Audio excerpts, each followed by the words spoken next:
Good morning বন্ধুরা, কেমন আছো তোমরা সবাই? আশা করি সবাই খুব ভালো আছো। আমার আরও একটি নতুন ব্লগে তোমাদের সবাইকে স্বাগত। আজকে হচ্ছে মঙ্গলবার, আর এই যে মোটামুটি কাজকর্ম গুছিয়ে নিয়েছি। এবার আর কি চা করছি, চা খাবো দুজনে মিলে, তারপরে আর কি বাজার যাব। আর নিচে কিছুগুলো বোতল দেখতেই পাচ্ছ ফিল্টারের কাছে, ওগুলো আমার বর আর কি বোতলে জল ভরবে বলে বোতলগুলোতে সেই জন্য রেখে দিয়েছে খালি বোতলগুলো। আর এই বড় বোতলগুলোতে না আমি জল খেতে পারি না, ছোট ছোট বোতল আছে সেইগুলোতেই আমি জল আর কি ভালো খাই, বা ভরা থাকলে খেতে ইচ্ছে করে, বা বোতলে জল ভরা থাকলে সুবিধা হয় আমার জল খেতে। বাকি গ্লাসে করে নিয়ে বা মগে করে জল নিয়ে আমার খেতে না খুব বিরক্ত লাগে। আর না থাকলে বোতলগুলোতে আমি জলও খাই না, জানো না, সারাদিন এরকম অবস্থা। আমার পর কোনো কাজ করুক আর নাই করুক আগে বোতলগুলো জলের ভরে রেখে দেয়।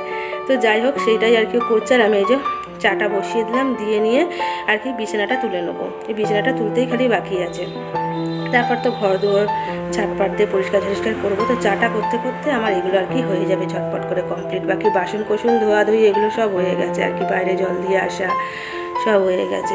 তো এই চাদরটা ভাবছি পরের দিন তুলে দেবো, আজকে আর তুললাম না, পরের দিন তুলে দেবো। তো এই দেখো বিছানা তুলতে তুলতে আমার চাও হয়ে গেছে, চা খাবো, চা খেয়ে যাবো বাজার। তো চলো খেয়ে নিই। তো দেখো বাজার থেকে ঘুরে এসে চলেও এসেছি আর কি। এটা বেশ কিছুক্ষণ পর নিয়ে এসেছি হচ্ছে মুগ কড়াই। ওই বর মুড়ি খাবে জল খাবারে, ওর সাথে আমিও একটু খাবো। সেই মুগ কড়াই নিয়ে এসেছি, মুগ কড়াই সেদ্ধ বসাবো যেমনভাবে আমি করি না, প্রেসার কুকারে দিয়ে নিয়ে। আর এই যে একটা চানাচুরের প্যাকেট নিয়ে এসেছি, এটা মুড়ি দিয়ে আর কি খাওয়া হবে, মুগ কড়াই সেদ্ধ দিয়ে। পাশে দেখো একটা মুড়ির প্যাকেটও রাখা আছে, ওটাও আর কি ঢালাঢালি করে নেবো। তো এই যে প্রেসার কুকারের মধ্যে মুগ কড়াইটা একটু দেখে নিচ্ছি কোনো নোংরা আছে কিনা, দিয়ে মুগ কড়াইটাও। তো এই যে বন্ধুরা প্রেসার কুকার বসিয়ে দিলাম, দেখো এটা হোক। তো আমার বরের স্নান হতে হতে এটা হয়ে যাবে। আর কি কি সবজি নিয়ে এসেছি বলো তো, চলো তোমাদের দেখাই। তো এই যে দেখো নিয়ে এসেছি বেশ কিছুটা ঢ্যাঁড়স নিয়ে এসেছি, এই যে টমেটো, এখানে 1 কেজি টমেটো আছে, 10 টাকা নিয়েছে। আর এই যে নিয়ে এসেছে হচ্ছে পুঁই শাক আর কুমড়ো।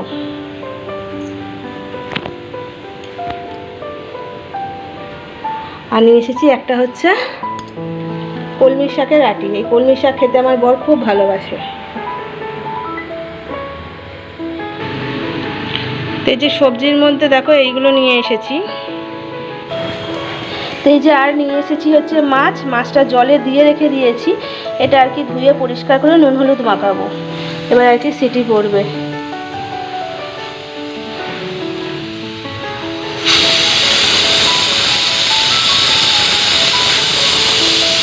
ফাইনালি স্নান করে নিয়ে আমি চলে এসেছি, আর চুল আসলে সিঁদুরও নিয়ে নিয়েছি। এইবার রান্না বসাবো, কারণ অনেকটা বেলা হয়ে গেছে। প্রথমে ভাবছি ভাতটা বসিয়ে দেবো, তারপরে সবজিপাতিগুলো কেটে কুটে নেব, ততক্ষণে হয়ে যাবে ভাত। আর আমি মাছটা আর কি ধুয়ে নিয়ে চলে গিয়েছিলাম স্নান করতে, মাছটা নুন হলুদ মাখিয়েও রেখেও দিয়েছি। আর এই যে জলখাবারের বাসনপত্রগুলো মেজে নিয়ে এখানে উপু দিয়ে দিয়েছি। এবার এগুলো আর কি ওপরে তুলে নেবো, তুলে নিয়ে তারপরে আর কি ভাতটা বসিয়ে দেবো। তো চলো ঝটপট করে রান্নাবান্না কাজগুলো শুরু করে দিই। এতক্ষণে ঘর দূরের কাজ করছিলাম, এবার আর কি রান্না বান্নার কাজকর্ম করতে হবে।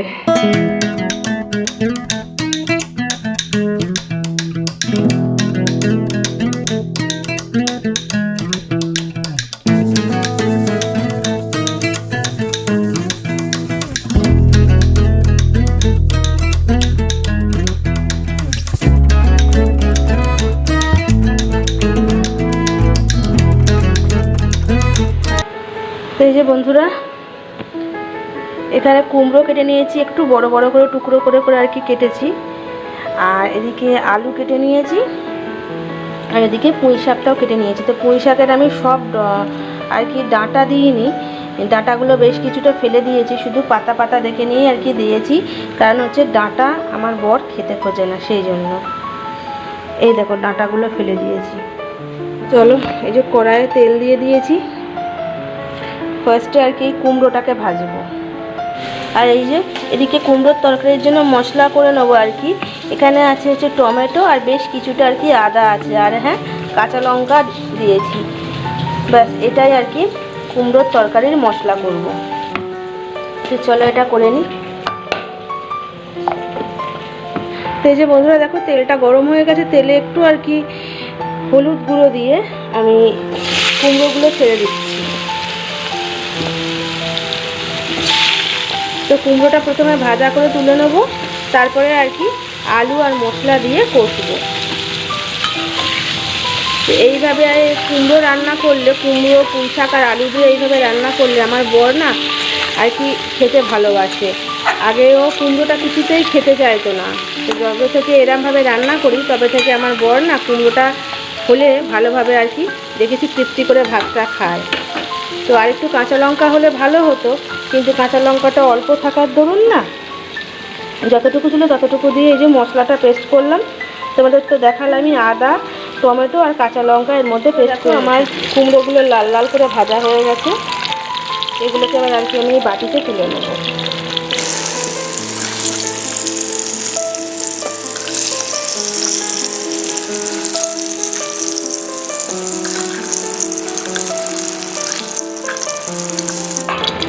এবার এই তেলের মধ্যেই দেবো হচ্ছে একটুখানি পাঁচফোড়ন, এই যে দেখো পাঁচফোড়ন একটু, আর দেবো হচ্ছে শুকনো লঙ্কা ফোড়ন।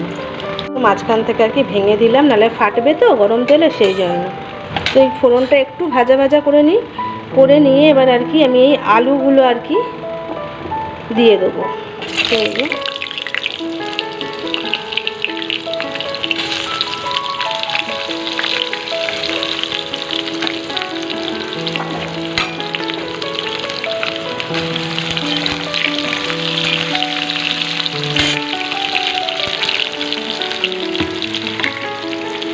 তো আলুগুলো ভাজার জন্য আমি একটু নুন দিয়ে দিচ্ছি, আমি নুনটা একেবারেই দিয়ে দিচ্ছি আর কি পরিমাণ মতো, আর দিয়ে দেবো হচ্ছে হলুদ।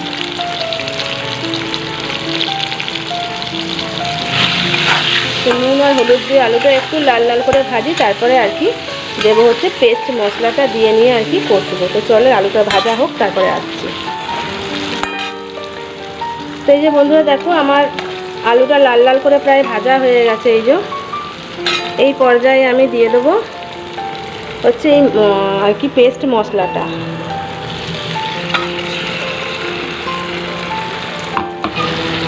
তো এই পেস্ট মশলাটা আর কি দিয়ে দেওয়ার পরে এবার যে রোজের যে গুঁড়ো মশলা আর কি আমি ব্যবহার করি এক এক করে সেগুলো দিয়ে দেবো। প্রথমে দেবো হচ্ছে এই যে ভাজা, দেখো আমি ভাজা জিরের গুঁড়ো ব্যবহার করি প্রত্যেকটা তরকারিতেই। তো ভাজা জিরের গুঁড়ো প্রথমে দিয়ে দিলাম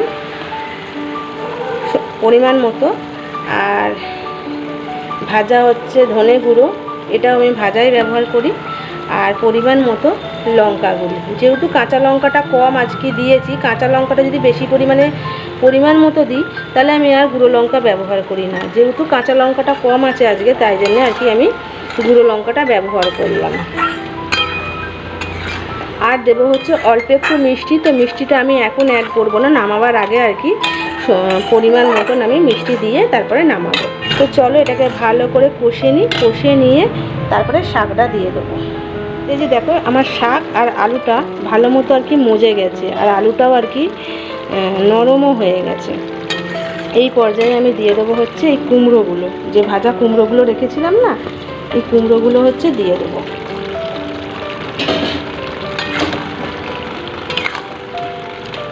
শাকেরই এত জল বেরিয়েছে যে আমাকে আলাদা করে আর কোনো জল দিতে হয়নি।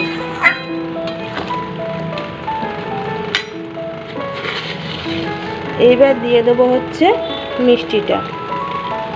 তো আমি পরিমাণ মতোই আর কি মিষ্টি দিলাম অল্প, যেহেতু শাক সামান্য একটু মিষ্টি হলে খেতে ভালো লাগে, আর কুমড়ো যেহেতু দেওয়া আছে সেই জন্য একটু মিষ্টি হলে খেতে ভালো লাগে। তাহলে এবার এগুলোকে ভালো করে মিশিয়ে আর একটুখানি ঢাকা দিয়ে রাখবো। তো এই যে বন্ধুরা দেখো আমার কুমড়োর তরকারি, পুঁই শাক দিয়ে কুমড়ো দিয়ে আলু দিয়ে তরকারি আমার কমপ্লিট। একটু রসা এরকম রাখবো, কারণ ভাত দিয়ে খাওয়া হবে সেই জন্য। তা আমার বাবার বাড়ির ওদিকে সবাই কুমড়ো বলে, এদিকেও কুমড়ো বলে, কিন্তু এদিকে এই কুমড়োর আর একটা নাম আছে, কি বলো তো, ডিংলা। তো অনেকে কুমড়োকে এইখানে ডিংলাও বলে। এই যে আমার টক ঝাল মিষ্টি কুমড়োর তরকারি পুঁই শাক আর আলু দিয়ে একদম রেডি। এরকম তরকারি খেতে আমার বর ভীষণ ভালোবাসে, ভাত দিয়েও ভীষণ পছন্দ করে, খুব ভালো খায়। তোমরাও বাড়িতে বানিয়ে এইভাবে খেতে পারো, দেখবে ভালো লাগবে খেতে খুব। তো এই যে বন্ধুরা আমার রান্নাবান্না সমস্ত কিছু কমপ্লিট, আর আমার বড় চলে এসেছে, এবার আর কি খাবার দাবার খেতে দেবো। আর বাইরে এত রোদ, তার মধ্যে এত হাওয়া দিচ্ছে না, যেন লু বইছে, সব উড়িয়ে দিচ্ছে, দরম দরম করে জানলা দরজা সব বন্ধ হয়ে যাচ্ছে জানো না। তো চলো তোমাদের একবার দেখিয়ে দিই রান্নাগুলো, তারপরে আর কি খাওয়া দাওয়া করতে বসবো। আর এই যে ওভেন থেকে সমস্ত কিছু নামিয়ে নিয়ে একদম কুয়ো পাড়ে রেখে এসেছি, আর রোদ দেখেছে একদম চকচক করছে। তো এই যে ভাত, এখানে আছে 3 রকম ভাজা, মাছ ভাজা, ভেন্ডি ভাজা, আর হচ্ছে কলমির শাক ভাজা, শুকনো লঙ্কা রসুন ফোড়ন দিয়ে। আর এদিকে তোমাদের তো তরকারিটা তখনই দেখালাম, কুমড়ো, পুঁই শাক আর আলু দিয়ে। তো চলো আজকে এই পর্যন্তই, দেখা হবে আবার একটা নতুন কোনো বড় ভিডিওর সাথে। ততক্ষণে সবাই খুব ভালো থেকো, সুস্থ থেকো। তো তোমাদের সবাইকে টাটা।